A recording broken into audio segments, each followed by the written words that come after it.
Magandang umaga po sa ating lahat mga ka-farmers, mga ka-viewers from Luzon, Visayas at Mindanao. So welcome back sa ating munting YouTube channel. Panibagong video, panibagong kaalaman na naman dito lang sa Ka-Amazing Farming. Okay, so sa umagang ito mga ka-farmers ay pag-uusapan po natin ang patungkol po no sa isang tanong. Kasi sabi niya, ka-farmers ay baguhan lang po ako. So may tanong lang po ako na sa inyo kung pwede lang. Okay, wala namang problema mga farmers ang magtanong. Okay, so kung kaya natin sagutin mga ka-farmers, based on experience, sasagutin natin. Pero pag hindi natin kaya mga ka-farmers, ay pwede naman po tayong mag-reply na hindi ko pa nasubukan. So yun lang naman mga ka-farmers, mga ka-viewers. So unang-una, sabi niya, gaano ba ang tamang sukat sa pagtatanim po ng ampalaya? Okay, so sa atin dito mga ka-farmers, huwag nyo ito gayahin kasi taniman po dati ito ng ampalaya 2 meters lang po. So ang dapat 2.5 meters. Dahil tag-araw, tapos yung variety ng ampalaya na to ay madaling mamatay, yung Galaxy Maxi 1, ayan, hindi na natin dinagdagan. Kasi hindi ko na ginigiba ang aking bed o flat. So taniman ko na lang diretso mga ka-farmers. So loon na po no, ang ma-share ko po sa inyo patungkol dyan. Huwag nyo gayahin to kasi 2 meters lang. Ang maganda 2.5 meters. Pag halimbawa ay mistisa, pwede 3 meters or 4 meters mga ka-farmers. Pero yung talong variety ng palay na to na madaling mamatay, hindi naman tayo magsisisi kasi napakabunga. Kaso lang maiksi. Pero kung pag-usapan natin mga ka-farmers sa pamamarako at cracking, naku, napakatibay ito. Panalong panalo ito mga ka-farmers, lalo na pag kulang tayo sa alam paggamit ng mga fungicide para hindi magkabitak-bitak ang mga bunga or magkaka-cracking. So ito, pwede ito sa inyo mga ka-farmers. Kasi napakabungang variety na to. So totoo ba to? Tingnan nyo mga ka-farmers, yung lahat na nangingitim sa gilid ay mga bunga din ng ating ampalaya. So ngayon mga ka-farmers, may isa pang tanong. Bigla lang daw naninilaw ang mga bunga. Ano ba ang sanhi? So yung nagpapasyent ako ng picture mga ka-farmers, yung maliit pala, akala ko malalaki na. Ay ang sagot ko lang doon ay sabi ko sa kanya, maglagay lang ng Catcher Pro pang trap sa fruit fly. Ay ang problema para mga ka-farmers, naghalo siya ng insecticide, fungicide na hindi compatible. So kaya ang mga bunga po ng kanyang ampalaya ay naninilaw. So patay po mga ka-farmers no, ang mga malilit na bunga, yung mga ganito kalaki. So yun po ang namamatay mga ka-farmers. Okay, kasi ang alika at saka daitin hindi siya pwede i-spring magkasabay. Pero ang alika at saka score pwede, ang alika at saka ortibata pwede kasi sila po ang yun ay compatible. So yun lang po mga ka-farmers no, mga ka-viewers, ang may share ko patungkol dyan at may isagot sa tanong kung ano ang sukat o tamang sukat o planting distance. Then sa isa namang tanong, ano daw ang sanhi? So yung tinanong ko siya, yan, nagka-problema po siya mga ka-farmers sa kanyang tanim kasi naninilaw ang bunga-bunga.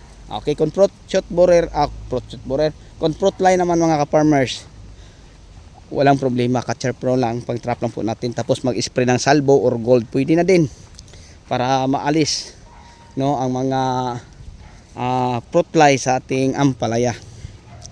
Okay, so ngayon mga ka-farmers, dahil maraming tanong, sasagutin na naman natin dito habang nag-ikot pa tayo. Kung nagpro-pruning po ba ako or nag-trap pruning, ano daw ang ginagawa ko sa aking ampalaya? So ito na po ang sagot mga ka-farmers, sana na malinawan ang nagtatanong.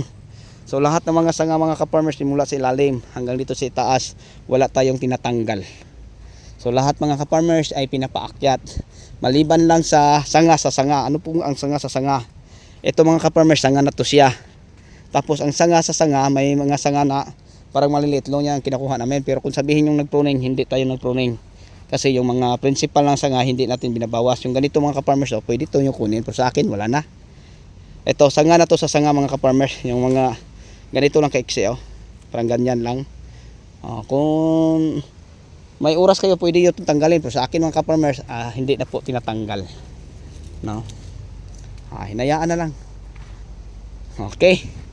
So, kung halimbawa fruit fly po ang problema mga ka-farmers, ay ang ginagamit natin ay Catcher Pro, pang trap lang po. Tulad nito mga ka-farmers, ayan, may nakadikit na. Ngayon pa lang natin to pinapalagay kasi nakita ko mga ka-farmers, yung nag-ikot ako kahapon, may mga prutay sa loob dyan sa ating taniman ng ampalaya, kaya nga nilagay natin to. Pero pag nga bandang alas 2, alisin na natin to dito, no? Aalisin na natin to dito mga ka-farmers, ang ating pang trap.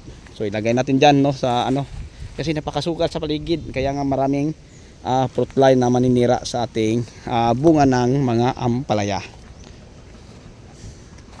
Yan.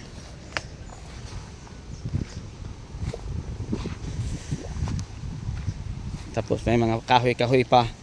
Pero okay lang naman mga ka-farmers kasi tag-araw naman.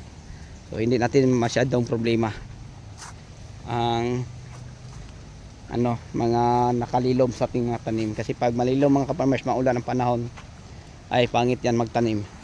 Kasi ang ating ampalaya ay papalaki lang ng palaki, gapang lang ng gapang, tapos walang bunga.